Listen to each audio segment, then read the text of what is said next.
Apesar do recente uso do termo fake news, o conceito desse tipo de conteúdo falso vem de séculos passados e não há data oficial da sua origem. O termo fake news ganhou força mundial em 2016, com a corrida presidencial dos Estados Unidos, época em que os conteúdos falsos sobre a candidata Hillary Clinton foram compartilhados de forma intensa para os eleitores de Donald Trump.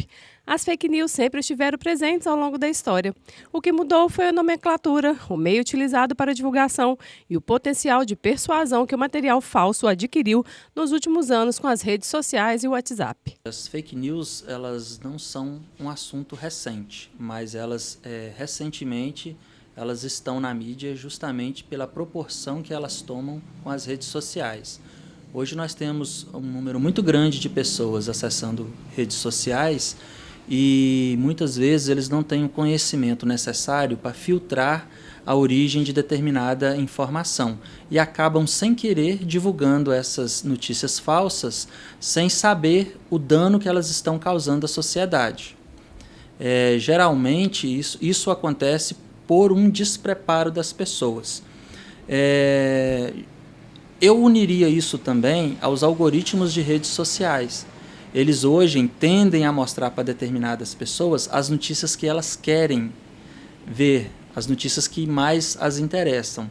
E por isso elas já logo veem uma notícia que é do interesse delas e acabam divulgando, porque essa notícia acaba reforçando a tese que elas defendem, então elas não se preocupam em filtrar, em buscar a origem dessa notícia. Elas simplesmente divulgam essa notícia e muitas vezes, acho que a maioria das vezes, sem querer, estão espalhando essas notícias falsas. Hoje, infelizmente, no Brasil em si, as leis são muito fracas em relação a isso.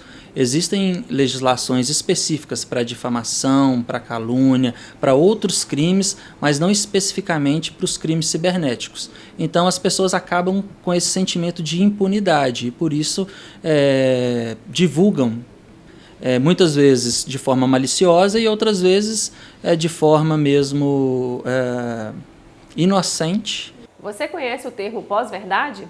A chamada pós-verdade influencia diretamente nas fake news. A pós-verdade é uma atribuição de novos sentidos às palavras que descreve a situação na qual, quando você vai modelar e criar a opinião pública, fatos objetivos têm menos influência que os apelos às emoções e às crenças pessoais. Na prática, as pessoas acreditam no que elas querem. Se a notícia sobre algo que a pessoa defende, automaticamente, independente de pesquisa, se torna verdade e vice-versa. Verdade e mentira passam a ser seletivas. As fake news têm um poder de destruição, cria grupos de ódio, alimenta preconceito e interfere em processos eleitorais. Com uma agravante, espalham-se rapidamente, sempre apelando para o emocional do leitor ou espectador, fazendo com que as pessoas consumam o material sem confirmar se é verdade o seu conteúdo. Outra característica das fake news é a utilização de montagens e vídeos e imagens.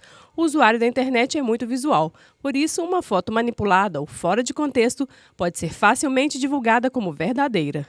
Não só textos, como imagens, própria edição de vídeos também, eles acabam colocando fora de contexto, fazendo junção, a edição dessas imagens e colocando as pessoas em locais que não estão, em situações que não estão na verdade, e isso prejudica. Não só texto, como vídeos e imagens também são formas de fake news. Infelizmente, o que vemos hoje em dia é pessoas que tendem a acreditar mais em mensagens de aplicativo do que na primeira página de um jornal.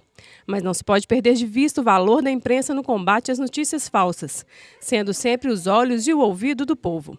Os veículos de notícia e profissionais de comunicação têm um compromisso com a sociedade, ética e veracidade dos fatos. Assim, se a notícia não veio de um veículo jornalístico oficial, você deve checar as informações antes de compartilhar, pois a responsabilidade não é apenas de quem produz o conteúdo falso, mas também do receptor que compartilha.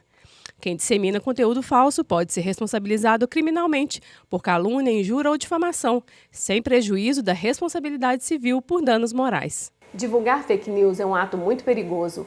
Vale lembrar que em 2014 o Brasil presenciou o caso de uma fake news que teve um fim trágico, onde uma mulher foi linchada até a morte por causa de um boato divulgado no Facebook. Ela foi acusada de sequestrar crianças para rituais de magia negra. No entanto, a informação era falsa. Outro exemplo são os movimentos anti-vacina, que voltaram a crescer nos últimos anos. Algumas pessoas contrárias ao uso de vacinas disseminam notícias falsas e propagam suas visões de que vacinar a população faz mal, o que é um problema grave, pois a resistência à vacinação coloca em perigo toda a população. Você pode ficar atento em algumas dicas simples para identificar as fake news, como uma notícia num tom muito alarmante, ou um pedido de compartilhamento enfático e sem identificação da origem. O leitor ou espectador também pode recorrer a agências de jornalismo especializado, que são uma ferramenta útil para saber se o conteúdo é falso ou não.